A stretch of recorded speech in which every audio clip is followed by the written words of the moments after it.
Եվ այսպես, որ այսպես կոչված անկլավներն են Նիկոլ Փաշինյանը պատրաստ հանձնել Ադրբեջանին կամ փոխանակել իր տրամաբանությամբ։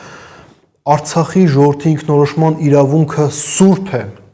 Արցախի եւ Հայաստանի ժողովրդի յետևում ոչ ոք չի կարող որոշում կայացնել Արցախի ապագայի վերաբերյալ։ Արցախի հարցի լուծողը կառավարությունը չէ, Արցախի հարցի լուծողը ժողովուրդն է։ Եթե ես ունենամ ինչ-որ մի առաջարկ, որը կբավարարի մեր պատկերացումներին, ես կգամ կկանգնեմ ձեր առջև եւ մենք միասին կորոշենք լուծել այս խնդիրը թե ոչ։ Նիկոլ Փաշինյանը այս հայտարարությունները արել է թե 2018 թվականին մինչև 44-օրյա պատերազմը, թե 44-օրյա պատերազմից հետո եւ կարմիր թելով անցնում էր հենց այդ գաղափարը, որ առանց ժողովրդի կամքը հաշվի առնելու որևիցե լուծման ինքը չի գնալու, բայց հենց այդ նույն Փաշինյանը, ով 2018 թվականին Հանրապետության հրապարակում այսպես կոչված հեղափոխությունից հետո խոսք էր տալիս, որ առանց ժողովրդի կամքը հաշվի առնելու նա չի գնալու Արցախի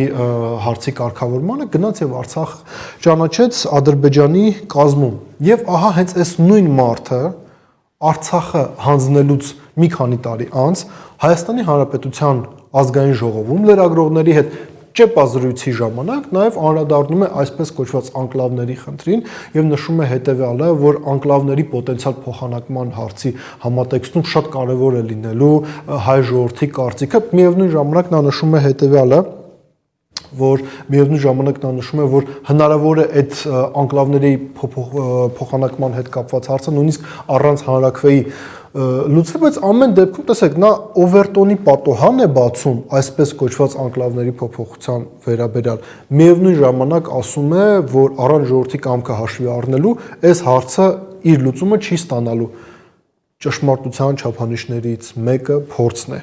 Իսկ փորձը ցույց է տալիս, որ երբ որ մի կողմից ռազմահայրենասիրական կենացներ են ասում, որ առանց ժողովրդի կարծիքը հաշվի առնելու մենք որևիցե լուծման չենք գնալու, այս մարդիկ գնում են եւ ժողովրդի մեջքի ետևում, օրինակ Պրահայում Արցախը ճանաչվում են Ադրբեջանի կազմում, հարգելի հեռուստադիտողներ, Լենք Թեմուրի արշավանքների ժամանակ արշավանքներից հետո միևնույն է Արցախում կային հայեր, Նիկոլ Փաշինյանի արշավանքից հետո Արցախում չկան հայեր, բայց այս մարդը ասում է, որ առանց ժողովրդի կամքի որևիցե լուծում ընդհանրապես չի լինելու։ Ու այստեղ տեսեք նաև ինչ մանիպուլյացիոն էլեմենտ է առաջ քաշվում, ասվում է էմոցիաների հետ է, հա, ժողովրդի էմոցիաների հետ են խաղում, ասում են մենք ոնց կարանք Արցվաշենից հրաժարվենք, որևիցե կառավարություն չի կարող Արցվաշենից հրաժարվել, բայց իրականում սա նշանակում է հետևյալը, որ իշխանությունները նախապատրաստում են հերթական անգամ կատարել Ադրբեջանի պահանջը եւ Ադրբեջանի պահանջը վերաբերվում է Հայաստանի որոշ տարածքների նկատմամբ վերահսկողություն ստանալու, որոշ փորձագետներ նաեւ իրենց սոցիալական ցանցերում սրա վերաբերյալ գրառումներ են կատարում, հարցազրույցներում են այս ամեն ինչին անդրադառնում քաղաքացիները, որոնք օրինակ ապրում են Տիգրանաշենում։ Իրենք պետք է իմանան հետեւյալը, որ եթե Նիկոլ Փաշինյանը վերընտրվի 2026 թվականին, եթե Հայաստանում քաղաքական փոփոխություններ տեղի չունենան, ապա օրինակ Տիգրանաշենի բնակիչները իրենք կարող են շատ ազատ հավաքել իրենց ճամպրուկները, որովհետև իշխանությունները ըստ ամենայնի ունեն համաձայնություն ադրբեջանական կողմի հետ գնալ եւ որոշակի զիջումներ կատարել։ Եկեք այսպես ձևակերպենք։ Մենք ընդհանրապես կարող ենք այս իրողություններից խուսափել երկու պայմաններում, երկու պարագայում։ Առաջին, եթե 21 թվականի ընտրությունները այլ արդյունք ունենային, եւ երկրորդը, եթե 2021 թվականին Ռուսաստանի Դաշնության նախագահ Վլադիմիր Պուտինի կողմից առաջ քաշված առաջարկները, այսինքն խորհրդային միության գլխավոր շտաբի քարտեզների հիման վրա կատարել սահմանազատում, սահմանագծում, միևնույն ժամանակ այնպես փոխանակել տարածքները, որ տեղում եղած կոմունիկացիաները եւ քաղաքացիների կենցաղը, եկեք այսպես ձևակերպենք, փոփոխության չենթարկվի, բայց Նիկոլ Փաշինյանը երկու առաջարկից հրաժարվեց, այդ իսկ պատճառով Ադրբեջանի արտաքին գործերի նախարարությունը օրինակ խոսում է այն մասին, որ իրենք օրակարգում ունեն այսպես կոչված անկլավների վերադարձի հարցը, բայց Ադրբեջանում ոչ ոք չի խոսում այն մասին, որ Հայաստանից ինչ-որ փոփոխություններ պետք է կատարեն տարածքների։ Իսկ ինչը վերաբերում է կոնկրետ Արցվաշենին, ինչը վերաբերում է կոնկրետ Տիգրանաշենին, Ոսկեպարին, հարգելի հեռուստադիտողներ, եկեք մի կողմ դնենք էմոցիաները։ Արցվաշենը գտնվում է Ադրբեջանի խորքում Հայաստանի սահմանից 15 կիլոմետր հեռավորության վրա։ Պատկերացնեք մի իրավիճակ, մենք վերահսկողություն ենք ստանում այդ տարածքի նկատմամբ։ Կոմունիկացիաները կապը ոնց է կառուցվելու։ Եթե մենք այնտեղ առաջնագիծ ենք ունենալու, մենք հասկանում ենք, որ մեր զինվորները շրջափակված են լինելու ադրբեջանցիներով։ Սա Արցվաշենի մասով։ Երկրորդը, ինչը վերաբերվում է Տիգրանաշենին եւ Ոսկեպարին։ Եթե Տիգրանաշենը հայտնվում է ադրբեջանցիների վերահսկողության տակ, եթե մենք հանձնում ենք եւ Տիգրանաշենը դառնում է քյարքի, մենք հարավում Հայաստանի շատ լուրջ խնդիրներ եք ունենալու ընդհանուր միջավայր, որ հարավը պարզապես կարող է կտրվել Հայաստանի Հանրապետության այլ տարածքից, որովհետև հենց Տիգրանաշենով է անցնում ճանապարհը, որը մեզ կապում է Սյունիքի հետ, Արցախի հետ, Իրանի Իսլամական Հանրապետության հետ, Գազատարը Իրանից եւս այդ հատվածով է անցնում։ Մենք ընդհանրապես մեկ ճանապարհ ենք ունենալու դեպի հարավ, ճանապարհ Վեդիով։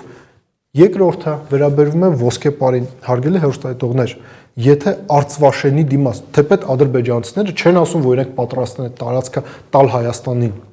Եթե Արցվաշենի դիմաց իրենք ստանում են Ոսկեպարը, ապա Հայաստան-Վրաստան միջպետական ճանապարհը ուղիղ նշանավորության տակ է հայտնվում ադրբեջանցիների։ Սև քար, կարմիր կամուր, Բերդ այդ հատվածը, որով նաև անցնում է Վրաստանից Հայաստան եկող գազատարը եւս իրենց վերահսկողության տակ է փաստացի անցնում, որովհետեւ ադրբեջանական զինուժը կարող է ուղիղ նշանավորության տակ վերցնել։ Եվ մենք կարող ենք կրկնել մի իրավիճակ, որը ժամանակին եղել է Արցախում։ Հիշում եք, չէ՞, այնտեղ բլոկադան սկսվեց էներգետիկ բլոկադայից։ Այսինքն այս մարդիկ կարող են պարզապես 90-ականների պես ոչնչացնել, պայթեցնել մեր գազատարերը։ Այս բոլոր սպառնալիքների մասին Նիկոլ Փաշինյանը շատ լավ գիտի։ Պարզապես էմոցիա գողանալու, էմոցիա խլելու տեսանկյունից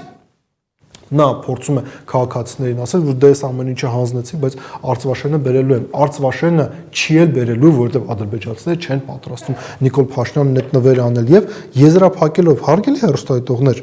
իսկ դուք նկատել եք, որ այս քննարկումների արդյունքում մենք ընդհանրապես չենք լսում իշխանություններից գնահատականներ ջերմուկի հարակից հատվածում գտնվող օկուպացված տարածքների վերաբերյալ։ Արցվաշենը ազատագրող Նիկոլ Փաշինյանը մոռացել է, որ ջերմուկի հարակից տարածքները 2022 թվականից այս կողմ օկուպացված են հիրթ եւ կառուցողական Իլհամ Ալիևի բանակի կողմից։ Մտածեք այդ մասին։